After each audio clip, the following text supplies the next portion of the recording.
Good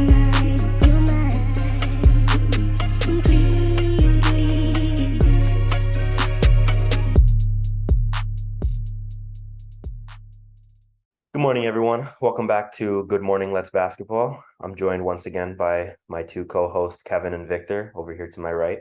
We're back in an in-person studio today. We'll probably shortly be back on Zoom, but without further ado, let's get right into it. Make sure, actually, if you guys are not subscribed, to subscribe, as well as like the video and share your thoughts at the end. Let's get right into it. Our first topic is kind of one of the bigger things going around in the league right now, which is the retirement of Le GOAT or Le GM or any of the other Les that you want to put on it. But yeah, I mean, this is kind of a, to me, pretty straightforward topic. LeBron, I don't think any of us, any basketball fans, really thought that he was going to actually retire. But still, nonetheless, he's going into year 20. It's a big deal. Year 21. Mm-hmm. It's a big deal. It's definitely now in the conversation of when is LeBron going to retire, which previously wasn't as big of a question, especially now. But what do you guys think? Yeah, I mean, I saw those comments he made after they got swept by Denver. I didn't really think he was going to retire. He definitely still has a lot left in the tank. I mean, he's still playing at the elite level. I mean, he did make it to the conference finals at this age, leading a team. But bringing up those comments that he made, like the time is coming. And like we all knew that before this season, like time is coming. But now the fact that this is like the first time he's ever like really brought it up. So now we like really know that the time's coming. It's kind of scary because as long as I've been watching the NBA, like LeBron's always been there. Yeah. Same with like a bunch of other guys. And that made me think like 6-10 years from now, like none of the guys that we grew up watching, the era that like made us fall in love with basketball, like none of those guys are gonna be there. It's gonna be something completely new. Yeah. Which is kind of scary to think about this because like I don't know, like we grew up watching these guys, like they like had us fall in love with the sport. Obviously, another player that actually did retire this past year was Carmelo Anthony. Mm-hmm. Probably one of my favorite players ever. He had a great career, made NBA top 75. There's also as many All-Star games as well. Unfortunately, he never got that ring, but he definitely deserves his flowers as one of the greatest players of all time, I think. Yeah, and even though he didn't win a ring, it seems like he's okay with that, and it seems like he's accomplished a lot in his life. He said he made it out of the area that he lived in. He's happy with what he's done. And back to the LeBron thing too, with him retiring. I didn't think he would say that in the press conference. Honestly, right after the sweep, I was kind of shocked by it. I thought maybe it would come after next season that he'd talk about it a little bit more. I still thought he's got that gas in the tank. You could even argue that last season was maybe one of his best statistical seasons that he had. Not this year 20, but year 19. And I don't know. It's just crazy to me to see LeBron retiring, like you said, like KD, Curry, those guys are pretty soon going to be retiring too as well. And we grew up watching those guys, and now just like that, they're about to retire, and life hits you fast, I guess. Yeah, man, the careers come and go. I mean, LeBron definitely exceeded expectation for when they had him coming in the league. I know we talked about it last episode, like most hype draft prospects, and like how he definitely lived up and even exceeded expectations with becoming one of the greatest players of all time, winning championships, MVPs.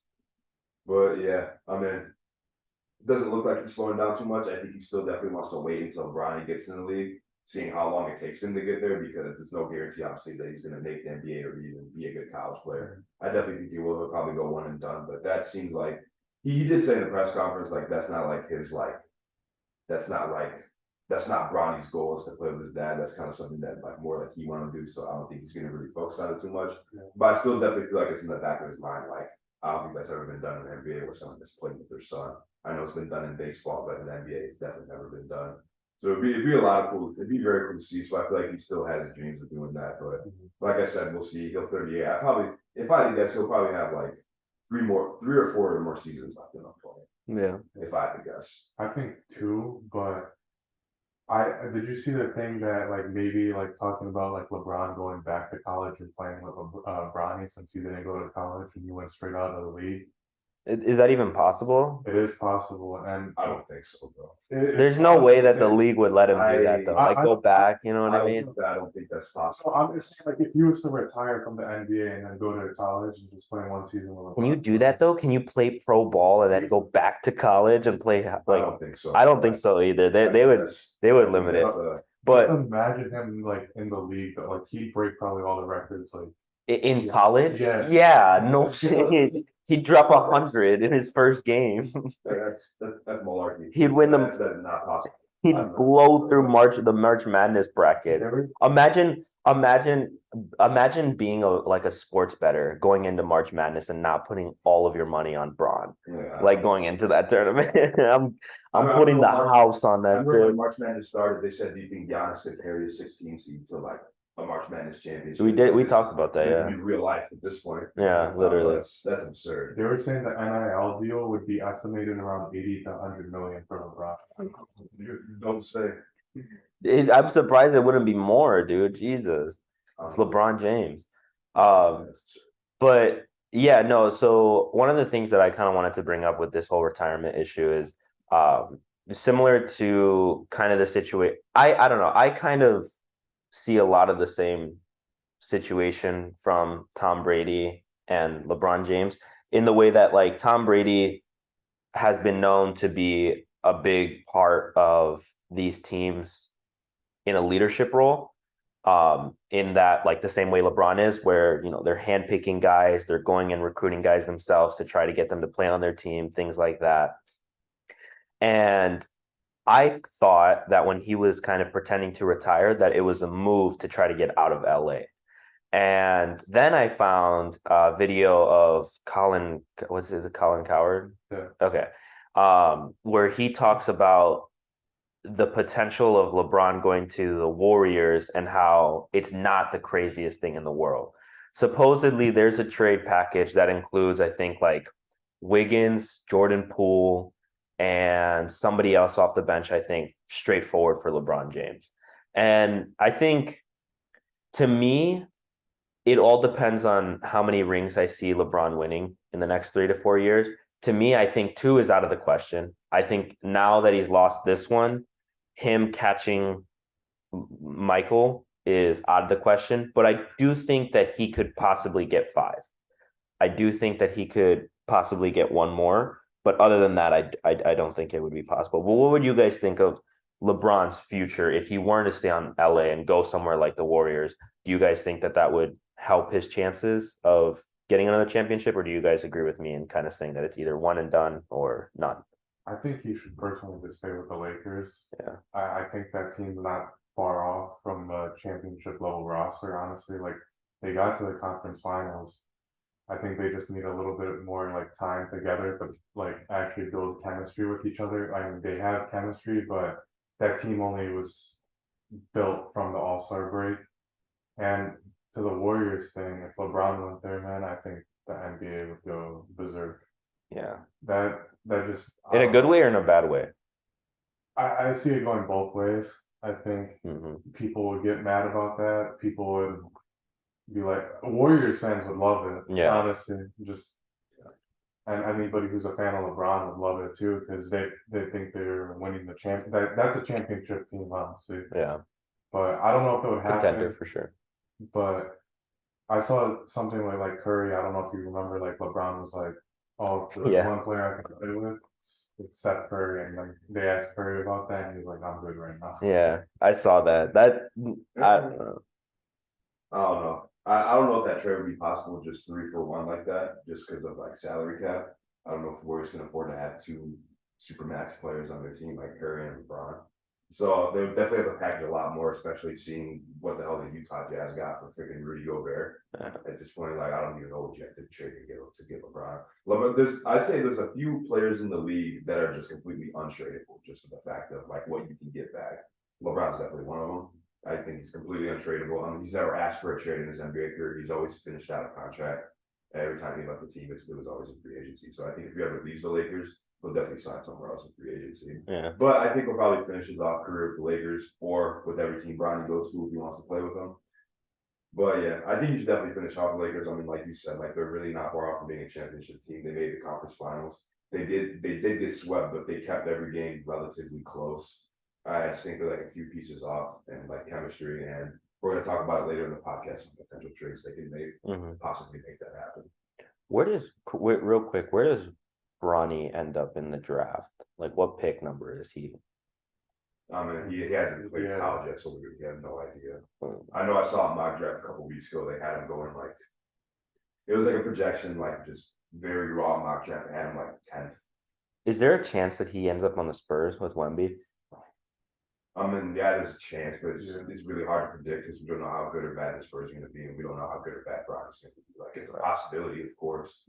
I'm thinking that would be a really elite group of guys. Wemby, Bronny, and then just because of LeBron's influence on that team, like as like a, because I'm assuming at that point, which would be 3 years in the future, LeBron should be thinking heavily about retirement, and at that point, I would think that would be a good time for him to support Bronny on like the Spurs or something like that. I don't know. I'm just saying that would be a really cool team to see play.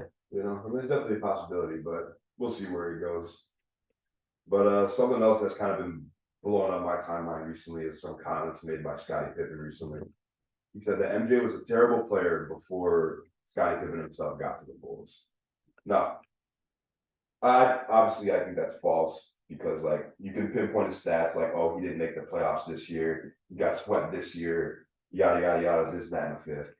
But to me, like you can, like I said, we talked about this earlier before we started recording. Like you can go through any NBA superstar's career and pinpoint down years of their career. Years where they got swept, years where they didn't make the playoffs, years where they didn't play that well. I think that's just bogus. And a couple things I want to say about Jordan. I mean, the Bulls weren't very good when he was drafted there. The reason that they were even able to make the playoffs was because they had Jordan there to drop 40 points. And also the coaching, I don't really know who the second or third option was on the team at that point. Back in '85 and the years before Scottie Pippen got there, but the coaching wasn't really there either. I mean, Coach Collins, who they had before Phil Jackson, he didn't really have that much of a team basketball play. Obviously, from just seeing like, I feel like we get a lot of our knowledge from that Bulls documentary, The Last Dance, and seeing it play. And he played the whole. It seemed like the game plan was just through Jordan. It wasn't really team ball. When Phil Jackson got there, obviously he introduced the triangle offense, and the Bulls started winning. And also he had more help. And you need help to win a championship. No one's ever done it by themselves. Yeah. So get that out your fat domes. But yeah, I don't know. To me, it's just bogus. To Scottie Pippen's point too, if he thought he was so much better than Jordan, why didn't he win a championship when Jordan left to play those years in baseball? Well, he did get pretty close. So they in regular season, you guys know, like the Bulls only lost one game without Michael Jordan than the previous year when they did have him. And I think they made a run and they got to the Eastern Conference Finals, I think, and then lost, something like that.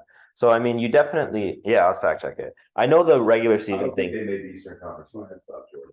What did they make that year? But I'll look it up. But my point is kind of that, I mean, you're right. They made the playoffs, but it was still a great team that they had then.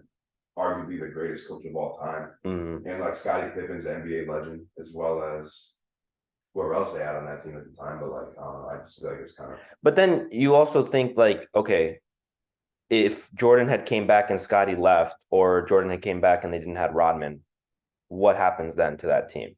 I don't know. I will say that like Scottie's opinion on this to me holds so much weight because he fucking played with the guy. No, I mean, he's just salty. He's salty, but to call him horrible. Yeah, that's an overstep. That's a stretch for sure. I could agree with that. We could have won without Jordan. One thing, sure. But he was horrible. No. That's hating. Which I mean, it is hating, but I think people could also have taken that way out of like proportion. Like, I don't know. These older guys, like they talk differently, and then like the newer age players, and like he's a horrible player. I know. I know. But like. He's a horrible self-player. But like think about like other players that have said something along those lines where they've been like, "Oh, he was horrible before we got there." You know what I mean? They don't mean it in like such a bad way. Dude, this has you got an example? I'll look it up. This has this hasn't been the first time Scotty's been doing this though. He's been continually dissing him over the years. He had, yeah, no, you're right about this that is for like sure. I've seen this Yeah. a long time. I think he even wrote a book about it. Right. Yeah. No, he definitely. He still was on the Last Dance documentary talking about it. Not like how horrible it was, but he still went on the show. I think he's just being stupid. I mean, I definitely understand it though. You know, you spend the last like 20 years with people being like, "Oh my God, like, you know, the ghost in Chicago, Jordan this, Jordan that." And I think people that, you know, enjoy like basketball will usually bring up like, "Oh yeah, like those rings aren't anything without Pippen though," or you know, like, "Oh, like, you know, they wouldn't have won without Pippen." But then people even like question that and they even say like, "Ah, you know, like Jordan could have won those probably by himself." And I just don't like, I just think that after years of that, like Pippen's probably just tired of hearing that. Like, he's like, no, like Jordan, when I got there, like he was not going to win a championship. I had to come through there and we had to basically pull through together as a team to win those championships. It wasn't a solo deal. And I can agree to that. And the same thing applies to, you know, LeBron and everything like that. But I do think that when Scotty looks at the way LeBron plays versus the way Jordan plays, he probably says like, damn, I wish I could have played with a guy like that. Because no one plays with LeBron and then, you know, a few years later says that he was the worst, you know, a horrible teammate or a horrible player. You could never say that about him. He's played 20 years at the highest level of basketball, reaching who knows how many finals appearances and however many conference finals appearances. So, yeah. But Jordan has said previously, like, yeah, like I needed Scotty to win those championships.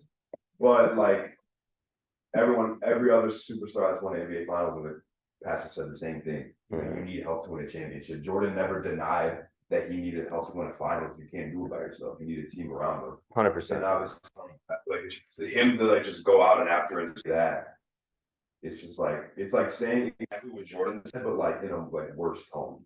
Yeah. Like I don't know. No, this doesn't really make sense. It's just elite level hating at this point. Yeah, there's something more there that we don't know, probably, and he's just. What we do know is that Jordan's son. Oh yeah. Is with Scotty's ex-wife. That can play a part into, I'd be shitty about that too, but yeah. Oops. Like, what do you want me to say? Like, I'm not gonna lie, that's kind of karma though. This hasn't been the first time that like Scottie Pippen's talking like about Jordan in a negative way. Yeah, no. Well, wait. Jordan's son was dating Larsa Pippen or whatever her name is. Currently. Okay, so I don't know. I feel like you can't make that argument because that is not Scotty's fault. That is not karma. That's just his wife being like everywhere. Yeah, you know what I mean? Like we're just saying. I know, but like she is just like like she's gone through a lot of different guys. I was just saying like maybe a little bit of karma. Yeah, no, for sure, like, for not sure. Full on karma, but definitely slightly salted about it. Oh, it has to be. Yeah. Duh. I think even people were talking about when Scottie Pippen Jr. was on the Lakers and with Jared Vanderbilt. With Jared Vanderbilt? I thought it was Malik Beasley. I can't remember either one of them. Either one of those bums. Did you look it up? I'm trying to. Well, what are you trying to find? So what year did Jordan leave? Like what year was he not there? 94 to 95. 94, 95? What are you trying to find? Chicago Bulls season. Yeah, Chicago Bulls season 1994. 94, 95. This was also the Bulls.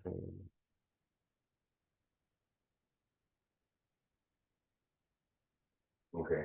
NBA 1994 playoff, right? So they played third. They placed third. They placed third, and they lost in 7 in the second round to the Knicks. Yeah. So not Eastern Conference Finals. No. They placed third. The Hawks were first. Wait. So it was. Yeah, Hawks were first. Knicks were second. Knicks were second. Yeah, Bulls were third. Bulls were third. Yeah. Well, Rockets won that year. Yeah, Rockets didn't win that year. So I mean, all things considered, not a terrible year to have when you lose one guy. Now, was that guy extremely important to the team? Absolutely. That's why they didn't get further. But you could argue the same thing if Scotty had left that, like, in 95, 96. and Jordan had to play through that, probably would have ended up in the same spot. Who knows if they would have had that extra chip or edge on their shoulder to be able to go to the finals. So, I mean, all I'm saying is that I think kind of where Scotty's coming from. I think that, more people need to understand that the 6 rings in Chicago were not won by just one person, which I think most people do understand, but not enough people talk about. And then they use that as like a comparison to LeBron. And it's like, you can't really equate the two. This is the best individual basketball player we've ever seen play the game in terms of skill, in terms of stats, in terms of all that. If you're talking about who was the most successful in such a small period of time, it's absolutely Jordan. But, these two things are kind of incomparable, I think. Well, they pretty much are, and they use like that 6 and 4 debate and just comparing like how many rings each of them has. LeBron obviously had help as well. Like I said, like 8 times already on this episode. You need help. Like, yeah, the fact that Jordan left, like I said earlier too, like that Bulls team was very good. They were extremely well coached. They were like one. Like they did a lot together. They had like a lot of good players on that team as well. So I don't know. We could sit here do if ands and buts all day, but like we'll never know. That's why I hate like doing these like, oh, if Jordan left, if Scotty left, if LeBron never did this, he never did that. It's like, well, he didn't. This happened, and this is what history has right now. Yeah. So it's hard to compare the two. It's two completely different Really styles of is. basketball that was played in eras. two completely different areas, but like I said, maybe one day we'll all come to a consensus. But yeah, looking forward to the next season. The NBA is looking out to test out a couple new rule changes as well. One of the first ones is they want to test out a flopping rule in the summer league. If you flop, you get a technical free throw, which I personally like. I know college basketball has this. They have the flopping call. If you call flopping the first time, I believe it's just a warning. They just call it flop. And if you flop a second time, the other team gets a technical free throw. I like this rule. I remember I actually didn't know that was even like a call in college basketball. Up until like 2 years ago, I was watching March Madness and I saw them call it. And because I saw them do like a hand motion I've never seen before, I was like, what the hell is that? I'm like, oh, it's the flopping call. And I was like, why isn't that shit in the NBA? Like, I feel like players just get away with so much with just being like going to the rim and just getting calls on defense and stuff. I don't know. I feel like that's a great call to make. I'm hoping that they actually do implement it and that they find some success into it with summer league, and they don't go like crazy OD with it with flopping. I don't think they will, unless it's like blatantly obvious. That's when I think it should definitely be called. But yeah, no, I think that's great. I think it's a great rule. I think it's due. I think they need it. There's been a lot of flopping in this league like the past couple of years, and I think it's just increasing over and over. Yeah. And like in the playoffs too, I've just seen like so many like flops. Like I've even seen Nikola Jokic flop like a lot. Everyone does. And he's a great player other than that, but like everybody, like you said, everybody flops. Like literally everybody. It's strategy at this point, because if it can get a great player on the other team in the foul trouble or get you more free throws, at that point, why not? And obviously taking a charge, it's kind of most of the time they over exaggerate a little bit when they go to the rim. They'll like flail obviously a little bit. Yeah, Devin Booker and Marcus Smart are flop. This shit gets implemented. What I'd like to see the most, probably over the flopping, is probably like less complaining. For the refs. Never. It just bothers me watching. It's so annoying. It bothers me watching the like NBA players like complain to these refs. These refs are professionals. They know what they're doing. Yeah. Refereeing's a hard job, and I feel like some people like kind of forget that. And I get it's in the heat of the moment at the basketball game. Yeah. Like it's loud. Yeah, stadium. Playoffs, obviously they're gonna miss a lot of calls and they're gonna make some horrible calls. Yeah. But like they're human. Like none of these NBA players can ref the game better than these guys are. No. Like it's just what it is. The refing has never been perfect. No. Never will be perfect. So yeah, that's one thing I hate though, is just the complaining. And there's some refs that just straight up don't put up with any complaining. Yeah. I know Tony Brothers, like if someone just looks at him and just like throws their hands up, it's automatic. Like nah, like we're not doing that today. My like least favorite thing, whenever there's a call and they don't agree with you, you see all the guys on the floor do this. I hate that, bro. They're getting too OD with that review and shit too. Just like simple stuff, bro. Yeah. If it's like, it will be like 12 minutes left in the first quarter. 12 minutes left. That's like the start of the quarter. Like 10 minutes left in the first quarter. The score is 4-2, and they balling out of bounds. And they call it this way. The player's like, no. It's like, bro, the game just started. let's relax a little bit. They're getting too complaining with this stuff. Yeah. Another thing I see is like whenever like a player like goes up for a block and they block them, but they foul it on the body, and they even after seeing it, they still don't believe it's a foul. It's like no one's ever gonna like admit like that they fouled someone unless it's like obvious, like unless it's like an intentional foul, or they'll be like, oh yeah, I got it. Or that's like an obvious like smack on the hand. I don't know. It's really annoying, but I'm definitely a victim of that too. But we're not talking about me. Also another thing, another rule that they want to implement is a team will get awarded a second final challenge if the first one is deemed successful. I think that's pretty cool. Yeah. I mean, I feel like being able to challenge a call that you think should have been made or a call that was made, and it was a successful challenge. I think being awarded another challenge is pretty cool. For sure. Yeah. I feel like that. Yeah, I feel like it's another cool rule to add in. I think, yeah, I mean, I really like the way, I think I've talked about this a few podcasts ago about how like FIFA does it to where they have like the cameras from Excel. Well, it's not Excel, but it's sponsored by Excel. But it's these cameras that have, I think, like 27 points of contact with the human body. It's like the knee, the pinky toe, all that.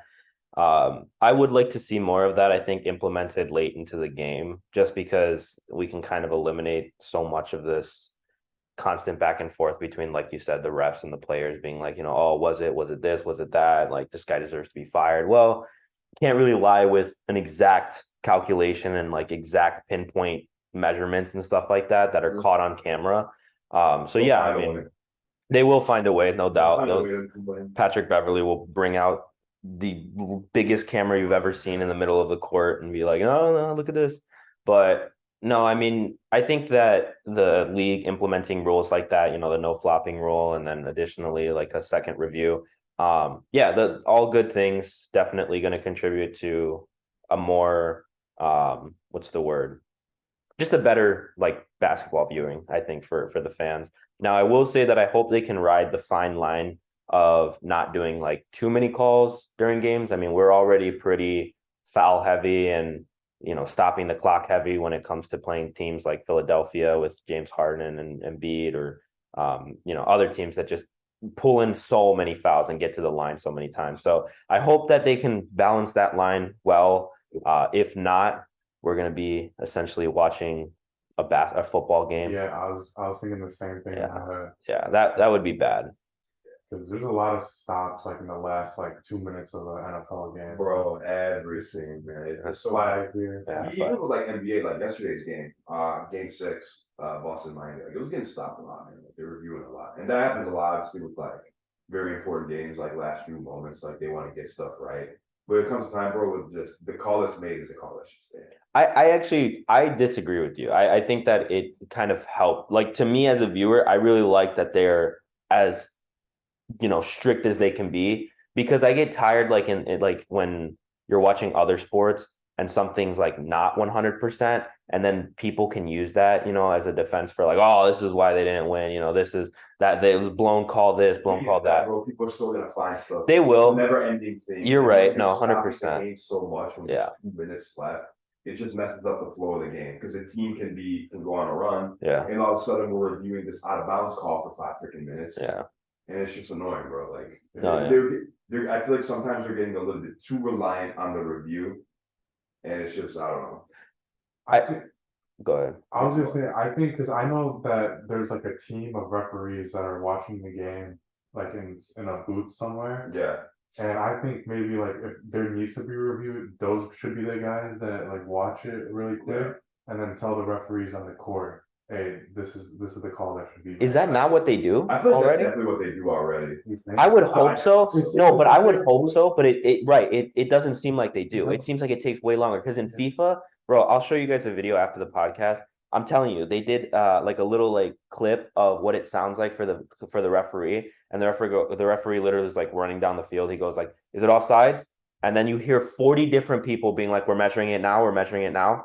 Not offsides. You'll make the final call." And then he runs to the sideline, checks it for like 15 seconds. Boom, right back on the pitch. Because soccer's a running clock, so they can't really like stop it for a VAR check that much, or for that long. So yeah, I agree with you. I think that if they are doing it like that right now, it doesn't seem like it. They may need to get more refs in there, or more eyes on the play, I because feel like when they review the call, like when you see them like go into like the screen or whatever, they're right. reviewing it, they get the headphones on, Mm-hmm. and but I feel like they're getting like kind of just like a second opinion from like Right. that second team of refs from the booth and be like, all right, like what do you guys think, this and that. They're like, all right, this is what we think, but then the day like you're the one that's ref in the game, it's your call to make. Yeah, I would hope that's so. true. I would hope so. It just, like you said though, it seems like it takes a lot longer than that.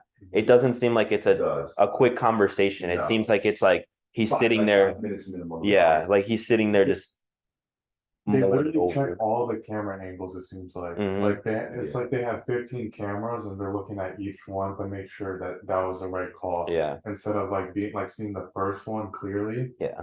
but they make sure they check all of them, it seems I like. will say too, I guess like basketball has so many rules. A lot of sports do, but like basketball actually has so many rules where they do some stupid shit that's never happened in an NBA game, and they're like, oh, subsection B2A says that you go to the line. So Basketball does have a lot of rules, and then when they review a play, they realize they missed something else that happened, yeah, and then they have to go back through and call that. But sometimes you can do it, sometimes you're not allowed to do that, just depending on what the call is. yeah. Yeah. And then we get one of those NBA association letters that says we apologize for for our refereeing last night. This should have been sorry. Yeah, it's like 12. Like Thanks. it's like you said, it's like 7 minutes into the second quarter. It's like, who fucking gives a shit at that point? Or, like like that happened with when the Bulls played Cleveland when Donovan Mitchell had the 70-point game, or whatever.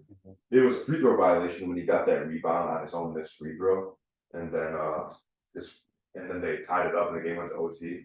The NBA released a statement the very next day. They were like, "We apologize for not making this call. Donovan Mitchell did a free throw violation. We should have called a free throw violation on Donovan Mitchell. We apologize." And I was like, "Oh, nice. Yeah, You know, literally. that's it, pretty much." Huh, thanks. Thanks, buddy. Thanks For the heads up. Thanks, guy. But yeah, I think seeing those two rules get implemented. See, those two rules are rules that won't like dramatically change the game. So, but did you guys see that new NFL rule that they're implementing? It's Mhm. pretty barbaric. It's like basically like with a fair catch. And like what I was saying earlier, like this kind of rule, like I feel like is gonna affect the game like a lot, like with football. And like the NBA, like the rules they're implementing, I don't want it to be like detrimental to the game. Like the flop call and then the chart and then the award of extra challenge. I feel like that's good. Like that's not doing too much like adding the rules. But this NFL rule, I think is pretty crazy. So it's the fair catch rule with kickoffs and punts. You can only call a fair catch if it's within 25 yards to the end zone.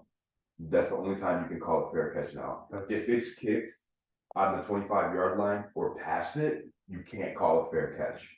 And if you let the ball bounce, the other team can grab it and I think score. I think they can grab it and score. So you can't call a fair catch anymore if it's past the 25-yard line. So like end zone touch, like what is an end zone touch? Is it end zone just like touchback? If it's within the 25-yard line and in towards the end zone, you can call a fair catch. Oh, you can. But if Okay. it's past it, you can't call it fair catch. Ball's fair play. Mhm. You have to get it. Yeah. Because the other team can get it at that point.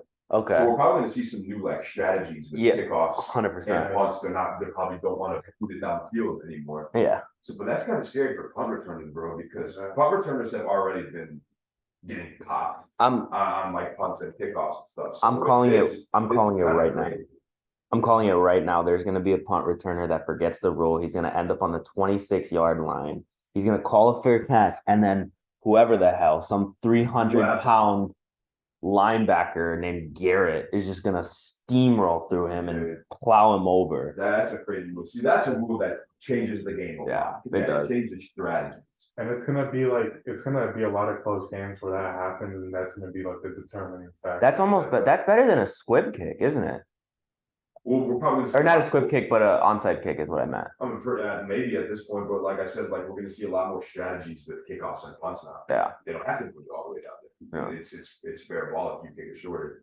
But yeah, see, like that's kind of barbaric to me, man. Like you're putting these punt returners and kick returners. Yeah. Like what health at more line, especially with the NFL. Like there's a lot of injuries in the NFL. Yeah. Like for always has been, but a lot more recently we've been seeing a lot more like torn ACLs. Yeah. Obviously concussions have always been in the NFL. They always continue will be obviously because contact and helmets, like it's always gonna happen. This is kind of crazy. Yeah. Like this is, and they've already been talks with like the past couple of years with the NFL too of like just eliminating kickoff. And then because how they do with the Pro Bowl, Oh, yeah. like after a touchdown, the next team will just start on the 25-yard line or 20-yard. They've talked about doing that. Personally, I don't like that. I kind of like the kickoffs. Like I feel like that's kind of cool. But implementing this rule, shit, at this point, bro, just take off the kickoff. You're just gonna have this. Yeah. See, like a rule like that, I feel like can affect the game a lot, which is what the NBA is trying to do. It's not really affecting too much. It's just eliminating annoying parts of the game. Well, and like exactly. I think like to your point, I like watching the NFL right now, and I think that there's really not a lot that they need to change as an organization or as like an event, I guess, that needs to be changed. There's football is football, and that's why we enjoy it. I think the best thing that they've done in the last few years is just become more analytical with like play calls and trying to keep these players safe, but don't change the overall concept of the game. It'd be like in the NBA if they were to change, like instead of tip off, they just flip a coin and give it to whoever starts with it. And it's like, well, I mean, you could do that, but I also think that tip off help, it is a big part of the game. Right. That's kind of scary. We're going to see the NFL. Like I said, I love watching the NFL too. I feel like we're all pretty big football fans. Yeah. Bet on football. We all play fantasy football. We'll see, man. I feel like a lot of the players and teams are not going to be happy about the situation. I think Josh Allen expressed some of his anxiety. He thought it was stupid. That's something that he's never going to have to worry about. Yeah.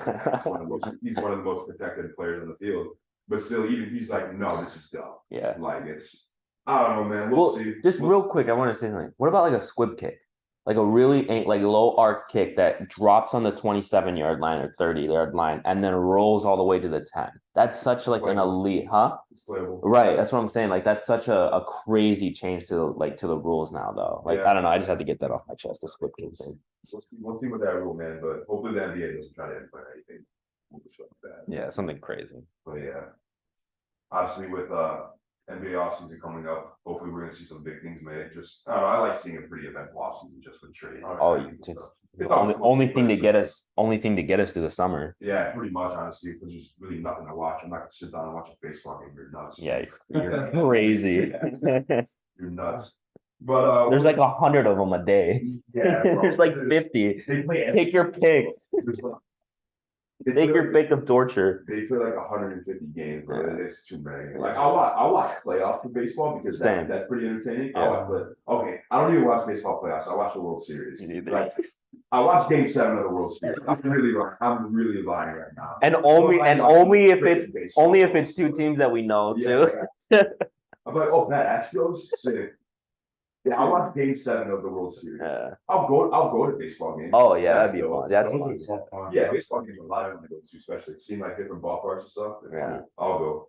Watching a game on TV? Nah, I ain't that bored. Yeah, no. I like how it tried to be like, yeah, I watch playoffs. Like, no, not even. Like the World Series. No, not even World Series, bro. Like Game 7. Game 7 Series, I'll tune in. But that was LeBron moment, right? No, yeah. I've watched every series. I watch every baseball game. That's my favorite team. That's my favorite team. Houston Astros. Yeah, that's it.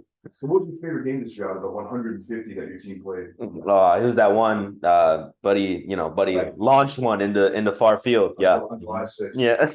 No. But one of the trades that we're talking about today is Zach LaVine probably isn't expecting to finish his contract with the Bulls. He just signed a pretty big contract last year and then had a horribly mid-season. Usually how it goes, player gets paid, start playing like Dookie. Mm-hmm. So one of the trade scenarios that I saw and that me and my couple buddies talked about that I really liked is packaging Zach LaVine and Vucevic to Portland for Jeremy Grant and the third pick. And if they could throw Anthony Simons in there, we do it. Yeah, I say 100% do that trade. that'd be fine. Because the Bulls are kind of in this weird spot, bro. Like, they're not a win now team. They try to be, but they're definitely not good enough to win an NBA championship. Nowhere near good enough to win an NBA championship. I mean, they made the play-in this year and they lost to Miami in the second round. They beat Toronto the first game. But like, even if they made the NBA playoffs, they probably would have got walked first round to Giannis or Boston, whoever they would have ended up playing. They wouldn't have made it past the first round. No, definitely not. They need to make it in the playoffs, so I don't even know why we're talking about it. But yeah, they're kind of in this weird spot, bro. The Bulls. I mean, me and Victor are Bulls fans. Like, I'm ready for them to blow it up again, pretty much. I don't know what Because I'm So not. where do you at, man? Yeah, I've said that. That. I don't support any team. I just hate on certain teams. That's literally how like what kind of fan I am. I'm just a hater towards some, and Not feeling. I'm definitely the same. But yeah, I feel like this would be a good trade for the Bulls to make. I'm in. Try something new. We already tried this thing with DeMar, Levine, Lonzo. Worked out well for the time being, but obviously injuries kind of punished that. Yeah. And DeMar's kind of aging, so in a way, I would prefer them to trade DeMar over Zach LaVine, just because Zach LaVine is younger, and in turn, I think he'll probably be better. Yeah. But like I said, bro, is what it is. Regardless if they trade LaVine or DeRozan, it's not like we're gonna be a championship contender. For So at this point, it's whatever. I think the rebuild would be nice. A third pick would be perfect. We could probably get Scoot. Andre Miller Or or no, yeah, Scoot. hopefully Scoot. Because if the Bulls do get that third pick, then I really hope Scoot falls to 3. I think it'd be a steal if he falls to 3 yeah. because he's definitely the second best player in this draft. who would go second? Scoot Henderson No, you said second. if- You said Brandon Miller. for the second best player. If he drops to third, if Scoot drops to It third, will either be Scoot or Andre Miller, okay, and I'd rather have Scoot. right. I Andre feel Miller's it. good, Yeah. but like. No, yeah, I get it. You've been talking about him, and Yeah, it would be a good Scoot, addition. I don't know if you guys ever seen the picture of Scoot Henderson. No, yeah, he's He's big as shit. Massive for tank, like he is. Like I think he'll definitely be good in the NBA. And like I saw him play for the first time when he played Wendy's team, and Mhm. dude was going off. Yeah. Like he's insane. I've seen a lot of clips of him too, and he's being mentored by Curry. So That's great. gonna be honest though, about the Bulls thing I wanted to say. I know you said that you would rather keep Zach LaVine. In my opinion, I think I'd rather have DeMar. And usually I'm more of like the younger guy. I'd rather keep the younger guy. But to me, it feels like that Zach LaVine doesn't want to play for Chicago anymore. yeah, Because he even mentioned, I think, like during the season that he wanted to go play for the Lakers. It's like if you're gonna have that type of attitude, then you can get off the team. I kind of should elaborate on this. I feel like it's whatever the Bulls are trying to accomplish. If the Bulls are a win right now, if that's what they're trying to do, I would say keep DeMar because I feel like he's a lot more clutch and he's a veteran. He's been in the playoffs a lot more than Zach LaVine has. DeMar is like the one thing he's like known for in the playoffs is getting just like spanked by LeBron, unfortunately. But we don't have to worry about that anymore. He's in the West. LeBron, so LeBron, so he owned that city. But if we're looking long term and like, all right, like we're gonna obtain these players now, get that third pick, and we're gonna look like long term success, I would say keep LaVine, obviously, because he's younger. And yeah, I would say at this point right now, he definitely has a higher ceiling than DeMar DeRozan, simply because of the age. Yeah, he's like 5-6 years younger. He'd just be smarter. So yeah, it's really up to the Bulls on what they want to do. I don't even think they know what they want to do. So, who am I to come on here and say what the Bulls should do for the organization doesn't even know? Straight poverty over there, I'll be honest. It's kind of pissing me off. Where Bulls? Chicago, yeah. Oh, yeah. I just never know what they're trying to do. Well, that's what I was gonna say next. You win now or you're rebuilding. Yeah. When you're in this middle ground, bro, you're gonna be stuck there forever, and they have been stuck there forever. But I'm not Like gonna the past 8 years, it seems like they've been in this. But it's just been injury. It's just been injury after after I don't know. Like first you had Bad luck. Yeah, bad luck. Chicago's cursed because Jordan sold his soul to be successful. I was gonna say that. True, man, maybe. I mean, hey, we have all the evidence. Yeah. Everyone gets freaking hurt. We can't keep a point guard. Well, like it's not even necessarily like like we can joke around about like, oh, is it a conspiracy theory or not? But it's definitely like obvious that something's wrong in Chicago. I was like, shoot, like there's obviously something wrong. I mean, with I would say the 3 most notable injuries that I've seen from the Bulls in the last like decade have been Derrick Rose. Okay, and then this one wasn't an injury. Jimmy Butler leaving. And just because of obviously all the situation that happened with him on the Bulls. And then now you have Lonzo who's out. And it's just like Lonzo might never play ball again. Yeah, Lonzo might never touch a basketball again. That's insane. Like that's crazy. Well, I just dude, that breaks like my heart a little bit just seeing that as a fan because I really love Lonzo's game. Yeah, bro. Like, and everything you want in a point guard. Yeah, I think Paul George even talked about it on this podcast. He's like probably the most complete like point guard in the NBA right now. Yeah. And I don't know. Back to your, what you said about the Bulls, I wanted to add too was that we've been stuck in this like kind of like a Bulls team that they don't really know what we're doing. Like, are we a championship team? Are we a tank team? What are we doing? Yeah. But I do think that this new front office is better, and it seems Tell like you what it was in the past. yeah, the guard packs was terrible. Like this Yeah. front office, they're actually doing moves. Like I don't know. I think going future in the future, I think we might be a Was this new? somewhere new Was like this that. new a front office responsible for creating like the Lonzo, Yes. Caruso, Yeah. all that? Okay, so I was gonna say because that was like my biggest complaint as like a sort of fan a few years back, which was that like Bulls front office just seemed like they did not care about the team. Like they almost wanted to see the Bulls not win. They were just happy with selling tickets. Yeah, they right, and that was Why they fine. can't wait there. That was fine for a few years, but then you realize like, oh, you need to win basketball games to sell tickets too. Oh, okay. But yeah, I think that it was kind of just a smack in the face because like, yeah, we saw a new front office come in, make some really good moves, and then suddenly it just all starts falling apart. But what I was gonna say is that I think I like your Kevin opinion. I think you might have shared the opinion too of just going for a rebuild at this point. To me, I think that you're not because I've been pretty clear on this. Like I do genuinely think that, and I mean Bleacher. I don't know if you saw it. Bleacher Report posted a few days ago, like a list of the last 10 years from 2012 to now of the last NBA championships and who they were. LeBron and Curry. Yeah, it's LeBron, Curry, Kawhi, and Giannis. So I've repeatedly said, in order to win a championship, to me, you have to go after one of the big names in basketball, a guy that like you can have as your go-to. It just doesn't seem like team ball is going to be able to do it. You have to have that guy on your team to lead them all the way. So to that point, I think your best bet is trying to go after, like you said, a rebuild surrounded around maybe harboring a new guy that's going to be really good. I do like the thought of keeping DeMar DeRozan if you're trying to go for immediate success. But again, DeMar DeRozan cannot be your go-to guy. You need, to me, another really, really phenomenal player to bring that whole squad together. Sure. And that's just not attainable to me. Like as a Bulls fan, I feel like that's not attainable to them, even though they have, I think, one of the largest like salary caps this year or something like that, or going into next year. So they can definitely make the moves.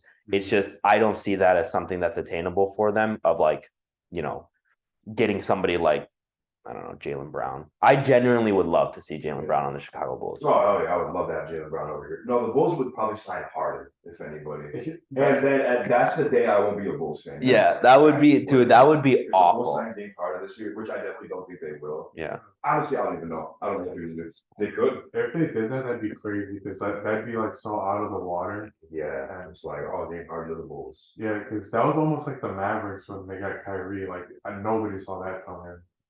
Yeah, pretty much. That really caught me off guard. I mean, that happened by default, though. That was definitely, you know, Brooklyn trying to get, or Kyrie trying to get to LA, and Mavericks ended up being a buffer. But it was still, like you said, it was still just like if Harden was to come to the Bulls, that's what it would remind me of because that was like completely like nobody expected that. Everybody thought he was going to Los Angeles. Yeah, I thought for sure he was going to the Lakers during that offseason. That's kind of, or during the All-Star break. I'm still bummed out. I wish he would have went there. It would have been cool to see, but when I saw him go to Dallas, I was like, oh, this could be something. And then it wasn't. It could be. It could be in the future, yeah. Yeah, they lost a lot of their defense. They lost all of their depths, pretty much. Like the best defenders, like Reggie Bullock. If you go on 2K right now, it's Kyrie Irving 92 overall or something like that. Luka Doncic 90 something, and then it's 77, 76, 72 on that. And obviously it's just 2K, but like, you know, it's just funny. Like obviously 3 of their starting lineup guys are not as good as their 2 superstars, which happens. Yeah. Another trade that could possibly happen is, I don't know what the hell Philly is trying to do in this offseason. They definitely need to make some kind of move, obviously. I mean, they just fired Doc Rivers, which I think was the first order of business. Business is get rid of the coach. Doc Rivers, he's notoriously known for blowing 3-2 leads. That's literally like, I can't remember how many 3-2 leads he's blown, but it's been the most. It's 10. That's got to be the most. Yeah, I was going to say has to be. So yeah, check. They got that done. I would say next thing they need to figure out is what's going to happen with Harden. Definitely don't think he's going to come back. I mean, it doesn't seem like he really wants to come back. It seems like his heart's in Houston. Yeah, dude. I would say he's probably going to go back there. He wants basketball freedom. Pretty much. Pretty much. He just wants to hoop. Yeah, real shit. That's what it seems like, I guess. It is pretty obvious at this point. I mean, game 7 elimination game, he dropped 9 points against like he gave a fuck. Yeah. Whatever though, what do we know? And we did see another report that it didn't specify which team, but a team did offer him a $200 million contract. I know we talked about in that last episode. That's crazy. So if I had to guess, Harden is probably out. Now that just leaves Joel Embiid pretty much by himself with the team he has around him. And the Sixers have a pretty solid team around him, bro. As much as I shit talk PJ Tucker, he's solid, bro. You know, he's a solid guy to have on your team. Yeah. Tyrese Maxey has been going crazy. He's a great he could be a great number 2-3 option on that team. I think he's nice. I think future breakout star is Tyrese Maxey. Tyrese Maxey's nice. Like, I'm high on him. Yeah, he's I'm I'm glad I have his rookie cards. Yeah, that's bro. That's a good thing to invest in. But now one thing that is being brought up is that possibly trading Embiid, which means that Philly might just be blowing it up at this point. But they would only trade Joel Embiid for a star level player, and the Sixers said someone like Kawhi Leonard. Yeah. But at that point, I think they could still be a contender on that team with Kawhi Leonard as the best, as like the best player on the team. Obviously, Kawhi Leonard has 2 rings and he led Toronto to a ring as well as San Antonio. But like, who's Philadelphia's backup center? They have one. They have to because they. But no, like Philly's saying like trading Joel Embiid for Montrezl Harrell, Dwayne Dedmon. But those guys never. Yeah. Well, why would they? I mean, well, it's got to be. Thing with the. But they're all solid. Yeah, but again, like if you got to be. Dude, that's the same thing with the Nuggets too. They only play an 8-man rotation, and they have DeAndre Jordan and Thomas Bryant on the bench. Yeah. So Thomas Bryant's pretty solid. Yeah. DeAndre Jordan's pretty old. I wouldn't play him either, if I'm being honest. But yeah, I mean, I feel like Philly's being pretty logical, like with their trade scenario. Like, we're only going to trade him because we want to start back. Yeah. Obviously, like it seems they're not completely trying to blow it up, which is good because I feel like blowing it up at this point is kind of unnecessary. Like, they have a pretty solid team around them. Yeah. They're decently deep. So, like I said, I feel like trying to get someone like Kawhi would be solid. I think you can do pretty good. I think they go backwards if they get Kawhi. No, I don't think so. Kawhi can lead if Kawhi goes back to the East, mark my fucking words, he's winning another championship. I'm being serious. Like, I think that you would need another guy or two. Yeah, 100%. I agree. I agree with that. If it was just Kawhi that even like if it was just an even swap with Joel and beating Kawhi, I think the Sixers go backwards. Yeah, I would agree with that. So I agree with that. But okay, wait. So is there no scenario where like James Harden gets hurt like a decent amount? So if he gets hurt in the playoffs, then they're screwed. Is there no scenario where like James Harden leaves and somehow Kawhi Leonard goes to Philadelphia? Because I could see that possibly working. Joel Embiid and Kawhi Leonard on the same team. Still on contract. So they would have to do a trade. It would have to be a trade, and they would have to get with Joel Embiid. Yeah, I mean, honestly, I don't hate that for the Clippers because the Clippers right now, I think what you're looking at is, not really. Why at this point? Well, they should be ready to me, the Clippers should be ready to blow everything up. Paul George isn't working out. Russell Westbrook is Russell Westbrook right now. And Kawhi Leonard is not going to be able to lead that Clippers team in the most dominant Western Conference that I've seen ever. So, like, to me, it makes sense to blow it up. Maybe get some familiar faces around some of the guys like Russell Westbrook, like James Harden. They played together. We know that they could play well, probably. Well, they were best buddies in Houston. That's why they got blown. Like why that team got blown up was because they were just having too much fun with each other or something. Westbrook and Harden on the Rockets, and they're dancing all the time on the bench, and they just couldn't win anything. I don't know. I just think it didn't work, and they just it did just not work. But at this point in their careers, I don't think those two will work. Yeah, I mean, both of them are a little bit past their time. Yeah, a little bit. I think Westbrook's definitely is still hungry and wants to win. Harden, it's a little bit much hungry. You know what's funny?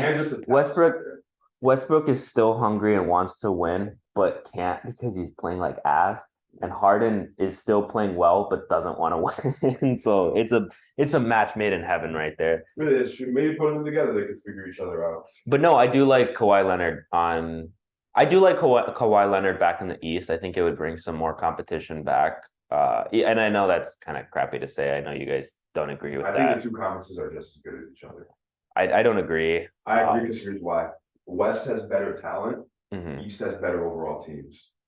That's a good statement to make. Yeah, That's a good statement to make for sure. I said that a couple of weeks ago in our episode of the podcast too, and I just really wanted to reiterate.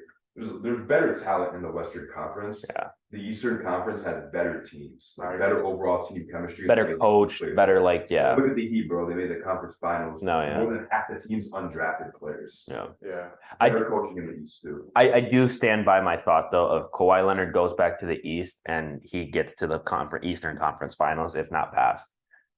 That's just my opinion. I think Kawhi's great. It depends where he goes. It depends where he goes, but I honestly think wherever he ends up, they'll build a decent team around him, and he'll be able to like make a good team around him.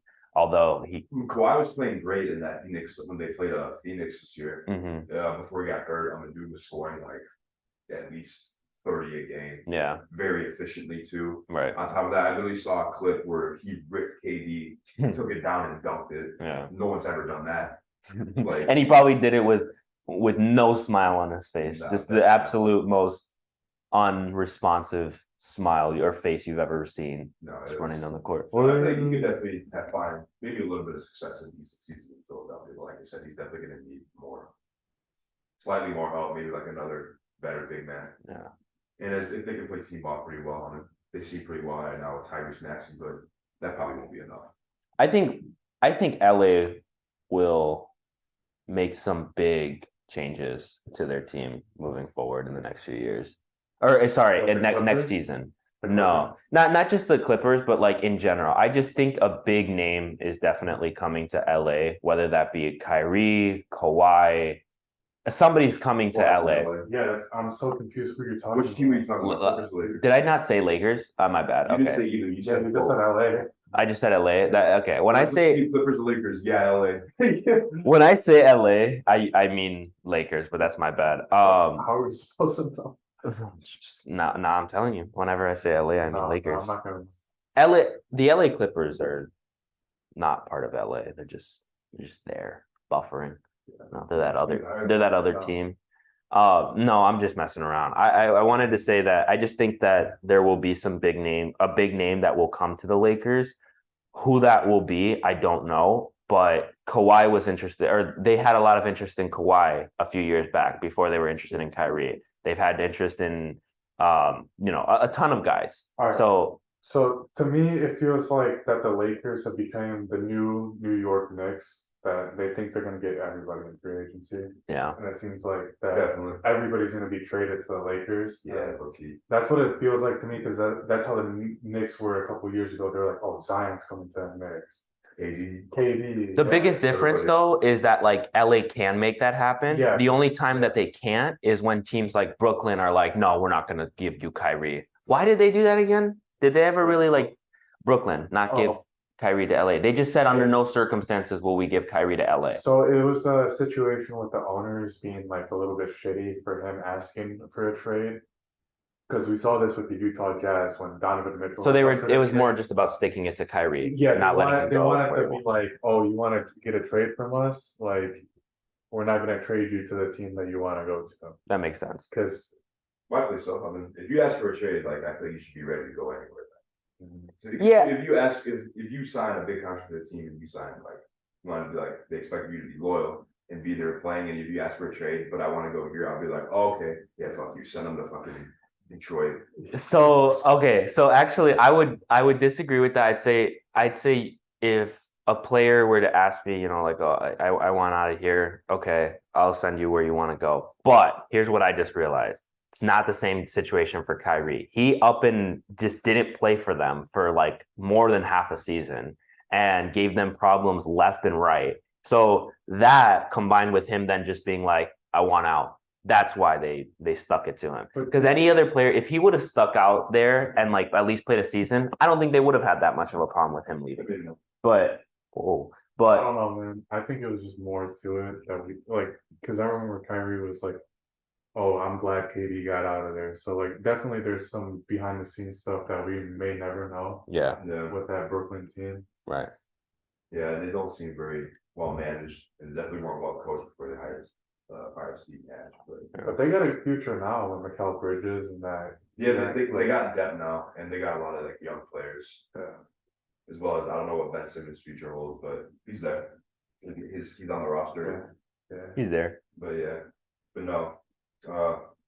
Wrapping it up today, we have another trade scenario. Possibly Trae Young to the Lakers.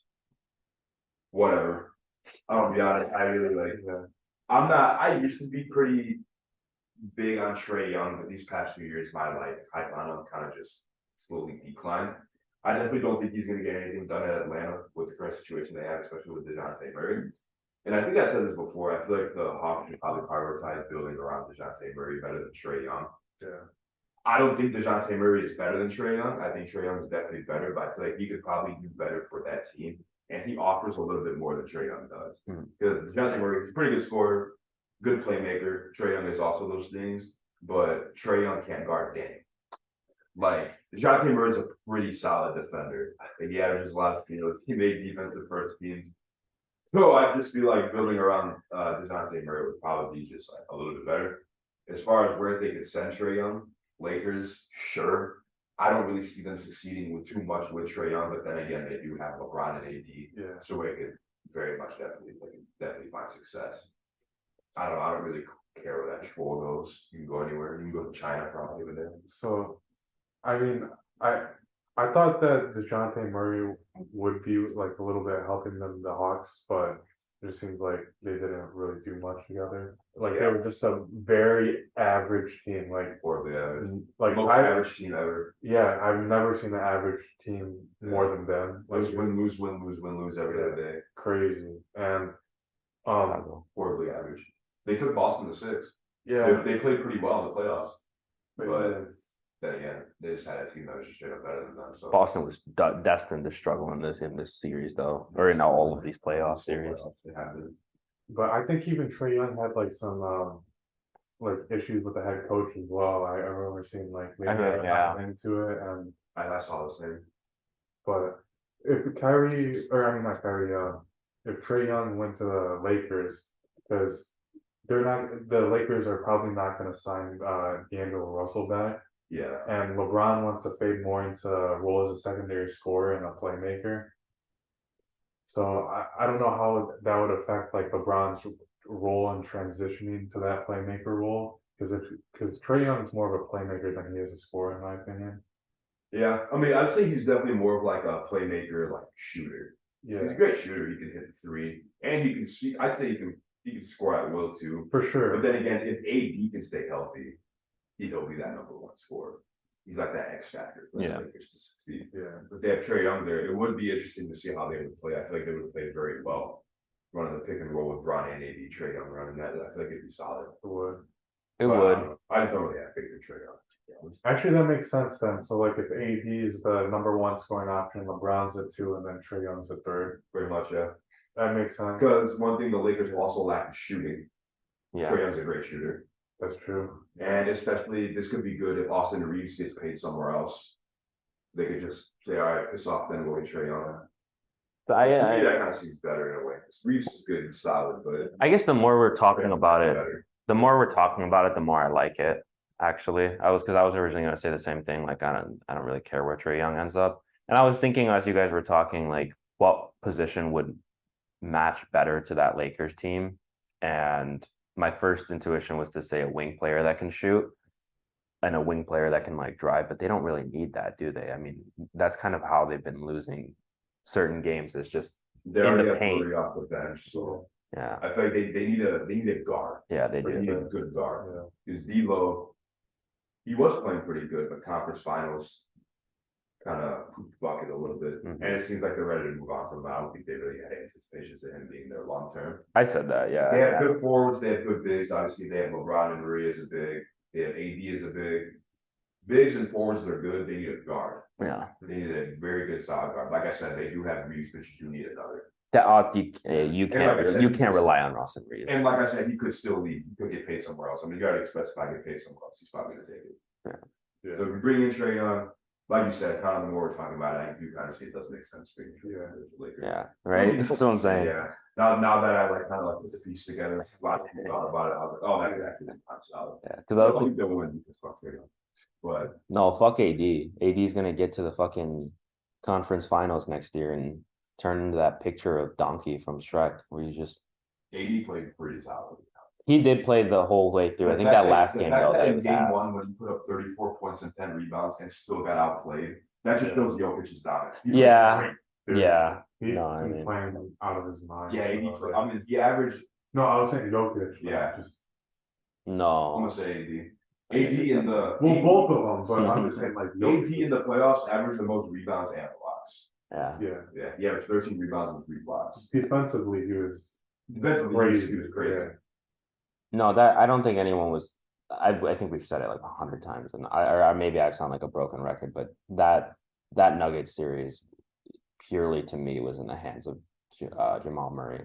Like I don't know. I think Dude, it was both of them. It was both of them, but if you didn't have, if Jamal Murray didn't have his greatest playoff appearance since the bubble, like this is his greatest. Yeah, okay. If he hadn't had his greatest playoff appearance, I don't think the Nuggets probably still would have won, but it would have been, I think, like 1-6. It wouldn't have been a sweep to me. But because you had Jokic and Murray firing on all cylinders, it was impossible to guard. Because I think I said that like multiple times. It's just you can account for one guy being a bucket, but when one extra guy gets you buckets randomly, it's impossible. It's impossible to recover. That whole team, though, I feel like we're doing it injustice just saying that through that whole team. No, yeah. KCP and MJ were hitting 3 games each. Three-pointers each per game. No, yeah, that was going off. Aaron Gordon even had a 20-point game once. Yeah, Aaron Gordon is pretty solid, but he should have get you 20 points. Did you guys see it? To me, it's all about like getting your teammates the open shots, and like I don't know if you guys had seen that video. Well, I don't know if you guys had seen that video where I think it was Jamal Murray starting at the top of the key. They're basically like Nuggets are moving back and forth like all over the place. He throws it into the paint to Jokic, who then does like a tip pass or something into the corner. Corner gets thrown back up to the top, and then no one's on the coverage for whoever that was. Yeah. But somebody, everybody that team can hit 3. Yeah, which is why they're so good. But somebody had said like, how the hell are you supposed to stop this type of offense? And it's just because they run. You can't. Hope they're not on that. Well, right. LeBron said him and AD were talking, and they said this is the best team they've played since they've teamed up together. Oh, 100%. I would definitely agree. Yeah, this Nuggets team is insane. They're legit. They are sick. I really hope they get it done this year, bro. They definitely. Well, I hope they earn it. Yeah, they earn it. They definitely did earn it to make the finals. Like I said, they've just been so close over the past couple of years. Like I just really want to see them win. This would be great for Jokic's legacy. Me and Victor are gonna go back to Colorado every year now, and they're gonna three-peat. Watch. We're their good luck charm. But no, I really like Jamal Murray, and like he's like, I feel like during the regular season nobody really like paid them like much attention to him. He didn't even make the All-Star game this year. No, he wasn't the All-Star. Yeah. So just like, how old is he? 26. I'll say around there. Or is he older than Jokic? I don't think he's older. He might be the same age or like slightly, a little bit younger, maybe. That's what I'm thinking too. I think Jokic got there like a year or two before Jamal Murray. Yeah, dude, he's not even in his prime yet. He's not. Hey, I said it. He had a better playoff appearance that one series against the Lakers than Tatum has had his entire time in the playoffs. But no. Tatum's also young though. Well, he averaged 50, 40, 90 in the Western Conference Finals. He doesn't know what that means. Oh yeah, no, I remember now. You guys explained it. I forgot. Yeah. But yeah. What is it? 50% from 50% field. From the field, 40% from three. Okay. But yeah, we got Game 7 Tuesday, Miami and Boston. Monday, I think. Monday, Tuesday, whatever the hell it is. Oh yeah, probably it is Monday. But yeah, Monday, Game 7, Miami, Boston. Somehow these motherfuckers came back. If they win, cool. You're getting swept by Denver. Not swept, but you're getting smacked by Denver. Oh, I genuinely think they could get swept by Denver if they couldn't even stop. But they'll definitely whoever comes out of the East will definitely lose Game 1 because it's bounced back right away. Is it in Denver? I don't think so. I think it usually goes by whichever team has a better record. Well, if Miami wins, then they're going to be at Denver. How many times has the team gotten swept in the finals? I don't know. Probably not a lot. Wait, no, LeBron got swept twice. swept twice in the finals. I think he got swept against the Warriors once. And then when he had the Cavs team like early. Oh yeah. Well, we appreciate you guys tuning in to another episode of Good Morning Let's Basketball. Thank you all for listening. Remember to follow us on all of our socials at Good Morning Let's Basketball, YouTube, Spotify, Twitter, Instagram, as well as our personal socials. And we'll see you guys next week. Go Denver.